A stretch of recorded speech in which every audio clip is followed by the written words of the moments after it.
Bonjour, bienvenue dans cette chronique d'économie qui porte aujourd'hui sur l'économie nationale.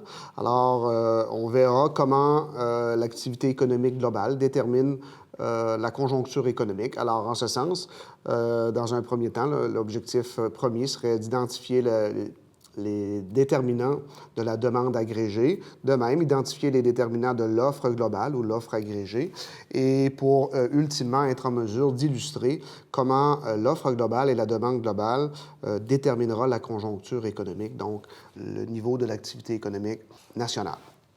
Alors, on reprend essentiellement notre modèle d'offre et de demande.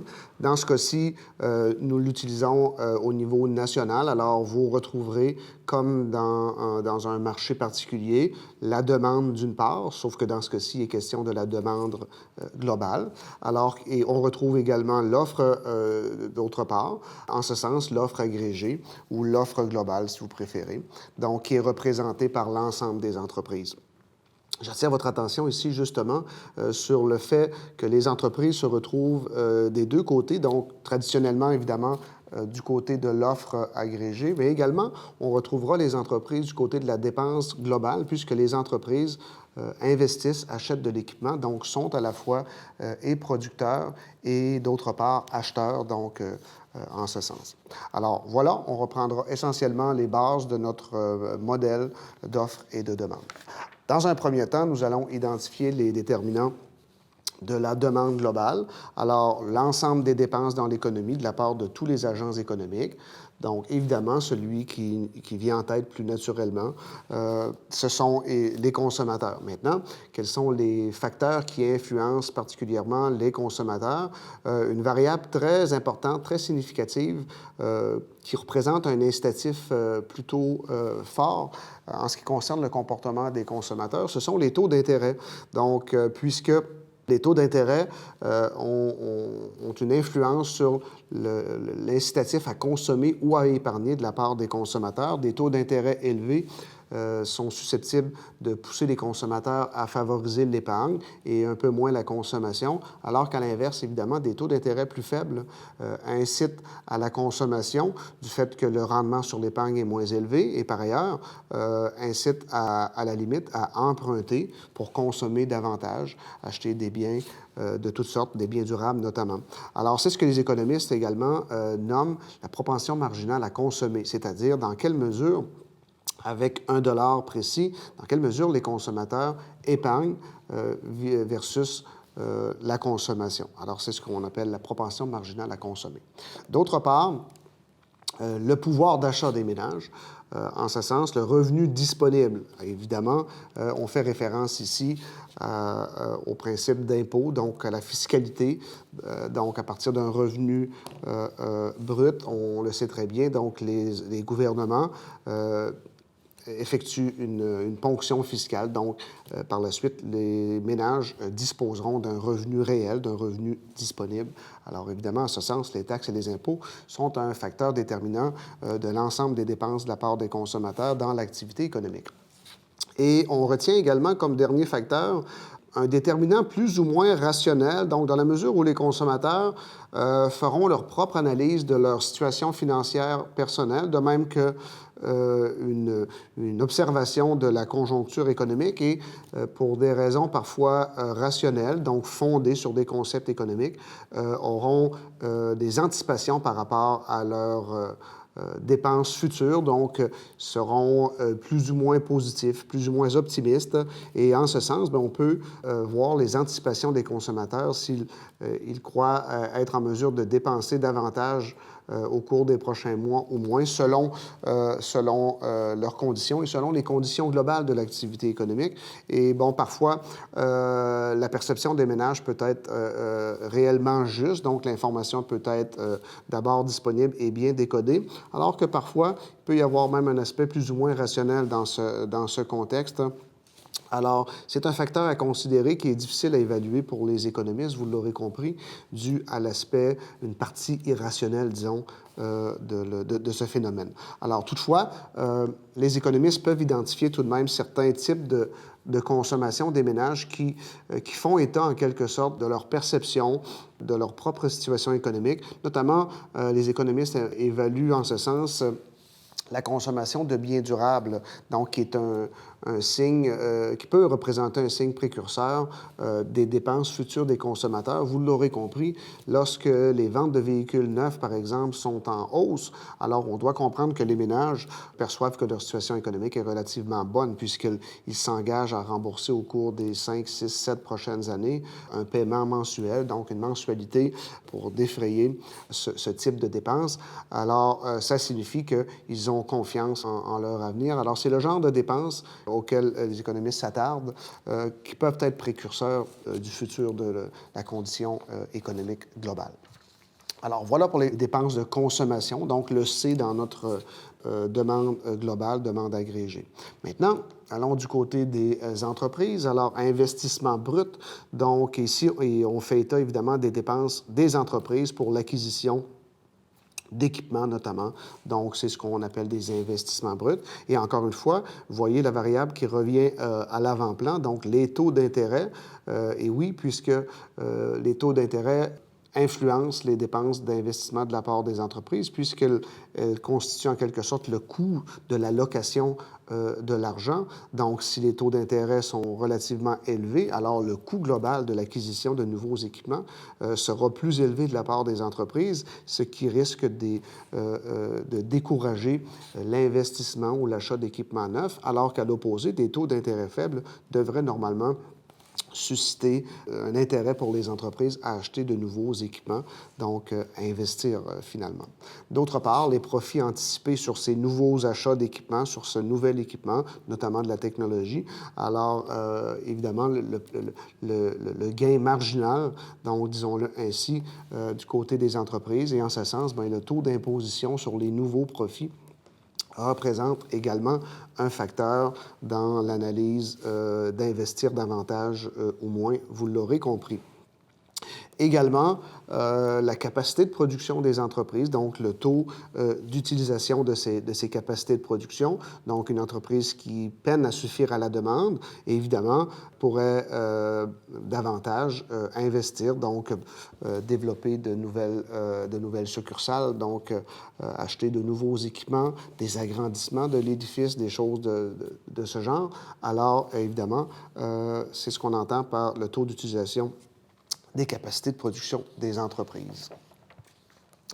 Maintenant, une autre variable dans l'ensemble des dépenses de l'activité économique. Donc, on vient de voir que les consommateurs sont des agents économiques de premier plan, les entreprises également dépensent dans l'économie. Et bon, on l'aura compris, l'autre agent économique également qui dépense dans l'économie, ce sont les gouvernements. En ce sens, sensiblement le même facteur qu'on retrouvait du côté des ménages. Alors, la situation financière des gouvernements, donc le niveau d'endettement, alors vous l'aurez compris, un niveau d'endettement relativement élevé limite la capacité à dépenser des gouvernements. C'était somme toute le même principe du côté des ménages. Alors, un gouvernement endetté dispose d'une marge de manœuvre plus étroite pour dépenser dans l'économie, alors qu'une bonne situation financière permet au gouvernement de dépenser davantage pour répondre aux besoins de la population, ne serait-ce que par les seuls frais d'intérêt sur la dette qui devient une dépense en soi. Alors, ça limite la capacité à dépenser de nos gouvernements. Également, la démographie, c'est-à-dire les besoins de la population. Donc, on l'aura compris, une population vieillissante risque d'exiger en termes de soins de santé énormément de la part des autorités gouvernementales. Alors, évidemment, en ce qui nous concerne, la santé vient au premier plan. L'éducation, vous l'aurez compris également, est un facteur important de croissance économique. Donc, c'est un facteur que les autorités considèrent, bien sûr, donc pour améliorer le niveau de vie de notre population.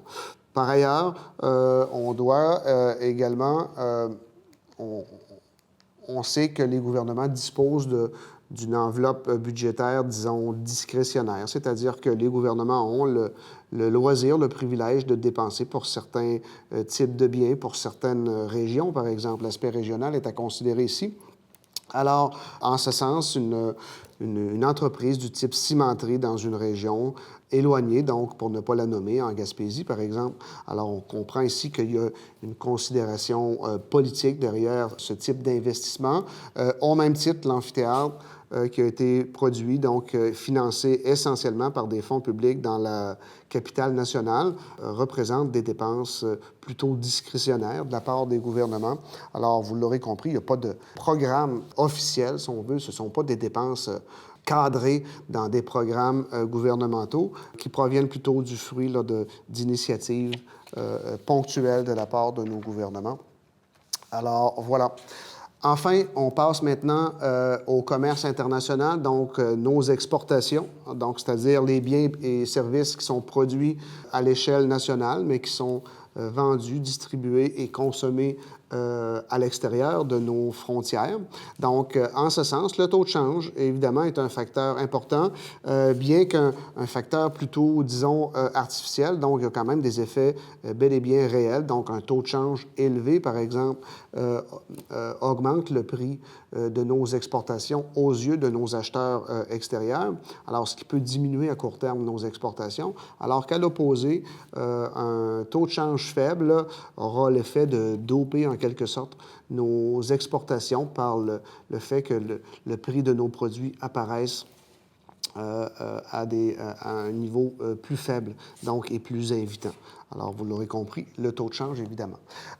Également, ce qui peut influencer nos exportations, c'est la situation économique de nos principaux partenaires commerciaux. Donc, en ce qui nous concerne, donc, les États-Unis d'Amérique, évidemment, représentent notre principal partenaire, ne serait-ce que par l'aspect géographique, la proximité, et également, bon, par la richesse nationale aux États-Unis, qui font d'eux essentiellement le principal partenaire commercial de l'ensemble des pays sur cette planète à ce jour, donc y compris le Canada. Également, donc, en ce qui nous concerne, la Chine est de plus en plus un partenaire commercial au niveau des exportations de premier plan, évidemment, toute comparaison confondue avec les États-Unis, là, qui a une proportion, évidemment, démesuré par rapport à l'ensemble des autres partenaires commerciaux. Le Japon également figure parmi nos principaux partenaires et le Mexique, évidemment, puisqu'on sait qu'on fait partie d'un traité de libre-échange nord-américain, et donc États-Unis, Canada et Mexique.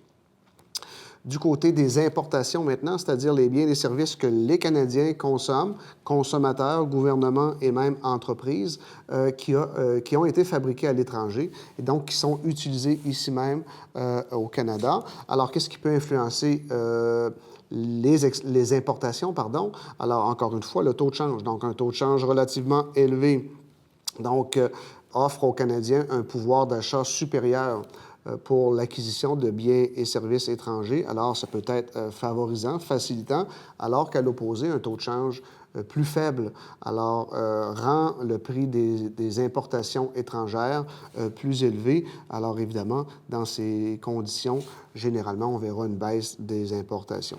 Et également, bon, notre propre situation économique. Alors, il n'est pas étonnant de constater, lors d'une période de prospérité économique, de croissance économique, de voir les consommateurs acheter davantage, les entreprises acheter davantage et même nos gouvernements acheter des produits en plus grande quantité. Évidemment, on achète en bonne partie essentiellement des biens et des services qui ont été fabriqués au pays, mais également des biens et des services qui proviennent de l'étranger. Donc, dans ces circonstances, généralement, on verra également une hausse des importations. OK, maintenant, allons du côté des importations, mais juste avant, peut-être porter un coup d'œil à nos principaux partenaires en termes de biens importés. Alors, les États-Unis, encore une fois, au premier rang, dans une proportion moindre que les exportations. La Chine, également, est un fournisseur de biens et services aux Canadiens, on l'aura compris, dans une proportion quand même importante, quoique évidemment nettement moindre que notre principal fournisseur, les États-Unis. Allons du côté de l'offre globale maintenant, c'est-à-dire de l'ensemble de la production de la part de toutes les entreprises qui produisent des biens et des services à l'échelle nationale. Donc, un premier facteur à considérer, c'est ce que les économistes nomment le PIB potentiel, c'est-à-dire la production potentielle compte tenu des ressources dont on dispose, ressources naturelles, capacité de production physique également, l'équipement, le niveau technologique et la qualité et la quantité de main-d'œuvre, donc le PIB potentiel. En ce sens, et également, donc, les coûts de production. Donc, évidemment, une abondance de ressources naturelles, par exemple, peut rendre le coût de ces ressources plus faible, donc peut faciliter la production de ce type de produit. Les salaires sont un incontournable, il va sans dire, de même que l'électricité et, ce qu'on nomme également les produits intermédiaires, donc la matière première, en fait. Les loyers également constituent évidemment des frais de production pour nos entreprises. J'attire votre attention également sur le prix de l'électricité qui est généralement un incontournable pour l'ensemble de nos entreprises, de même que les frais de transport, en ce sens, les prix de l'essence. Donc, évidemment, le prix de l'essence est un marché privé, mais il y a quand même une incidence, disons, macroéconomique sur l'ensemble de l'activité économique par les frais de transport que le prix de l'essence occasionne sur nos entreprises. Donc, en ce sens, le prix de l'essence est une variable également macroéconomique. Alors voilà. Donc, on parle des coûts de production ici. En ce sens, la technologie. La technologie rend nos entreprises plus productives, meilleures, plus performantes.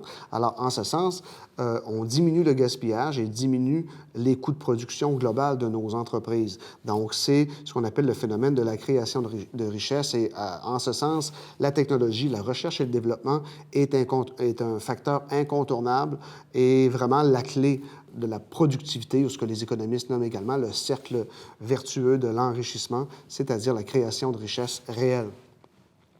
Également, donc, le dernier facteur, donc, on pourrait le nommer réglementation globale. Donc, ici, il est question évidemment du gouvernement qui, d'une part, encourage certains types de production, donc certaines industries, par des subventions, alors que par ailleurs, lorsque l'État juge que certains produits sont moins désirables ou occasionnent des externalités négatives, seront plutôt taxés. Donc, l'intervention de l'État, en ce sens également, la réglementation globale par des permis limités, limite évidemment la production de biens et de services, de même que des droits, licences, etc. Alors, c'est ce qu'on nomme comme dernier point pour la production globale, la réglementation. Alors, on ramène notre modèle d'offre et de demande globale, offre et demande agrégée, et on verra comment, donc, les variations dans la demande globale ou dans l'offre globale affectera le niveau de l'activité économique et finalement déterminera l'état de la conjoncture, l'état de l'économie nationale. Alors, allons-y d'abord avec une possibilité du côté de la demande globale. Alors, imaginons une baisse de la demande globale, par exemple, l'effet d'une hausse des taux d'intérêt qui ralentirait les dépenses de consommation, de même que les dépenses d'investissement de la part de l'entreprise. Alors, on pourrait avoir le résultat que vous voyez à l'arrière-plan, c'est-à-dire une baisse de la demande globale, bien sûr, qui amène avec elle dans son sillon, une baisse du PIB. Bien que le chômage n'apparaisse pas dans notre modèle, généralement, on comprend que lorsqu'il y a une baisse du PIB, on aura conséquemment une hausse du taux de chômage. Et bon, s'il y a une bonne nouvelle à la baisse de la demande globale, c'est l'effet, disons, négatif sur l'inflation. Donc, généralement, ça amène une baisse de l'indice des prix. C'est ce qu'on voit à l'arrière-plan. Donc, voilà les effets d'une baisse de la demande globale. À l'opposé, une augmentation de la demande globale aura les effets évidemment contraires. Donc, une hausse de la demande globale apporte avec elle une hausse du PIB, donc une diminution du taux de chômage, et également, toutefois, l'effet pervers, l'effet indésirable, si on veut, de la croissance économique, c'est une pression à la hausse sur les prix. C'est ce qu'on voit ici même à l'arrière-plan, donc une augmentation de la demande globale. Finalement, les effets susceptibles d'influencer la conjoncture économique pourraient provenir du côté de l'offre. Par exemple, une baisse de l'offre globale qui provient généralement d'une hausse des coûts de production. Alors, Une hausse des coûts de production qui se traduit ultimement par une baisse de l'offre agrégée aura les effets suivants, c'est-à-dire évidemment une baisse de l'offre globale qui occasionne ici une baisse du PIB tel qu'illustré. Donc évidemment, on vient de perdre, si on veut, l'atteinte de notre objectif numéro un, qui est la croissance économique, un recul du PIB, conséquemment une hausse du chômage et de plus, une hausse de l'inflation. Donc ici, les trois principaux objectifs macroéconomiques, c'est-à-dire la croissance économique, la diminution du chômage, de même que le contrôle de l'inflation. Alors ces trois objectifs sont non atteints, ce qui signifie qu'on est dans le pire des scénarios macroéconomiques. C'est ce que les économistes nomment la stagflation, c'est-à-dire une conjoncture économique caractérisée par une hausse de l'inflation, une hausse du chômage, tout ça résultat d'une baisse du PIB. Alors, c'est le pire des scénarios économiques qu'on rencontre dans ces conditions. À l'opposé, alors, le meilleur des scénarios économiques serait le suivant. Une hausse de l'offre agrégée, par exemple, par des gains en termes de productivité. Donc, on verrait dans ces conditions, une hausse de l'offre globale, donc par la baisse des coûts de production, et ainsi une augmentation du PIB, conséquemment une baisse du taux de chômage, et finalement, une baisse du niveau des prix, donc même une baisse de l'inflation. Donc ici, on voit que tous nos objectifs macroéconomiques sont atteints. C'est de toute évidence le scénario souhaitable en termes de conjoncture économique. Alors, j'espère que ces quelques notes, ces quelques propos vous ont permis de comprendre comment s'équilibre, comment se fixe la conjoncture économique et comment se déterminent nos principaux indicateurs, c'est-à-dire PIB, chômage, inflation et emploi. Alors, on comprendra que tout ça découle évidemment de facteurs du côté de l'ensemble des dépenses dans l'économie, la demande agrégée, et des facteurs plus spécifiques à l'offre globale de l'ensemble des entreprises. Là-dessus, je vous dis merci de votre attention et à une prochaine chronique.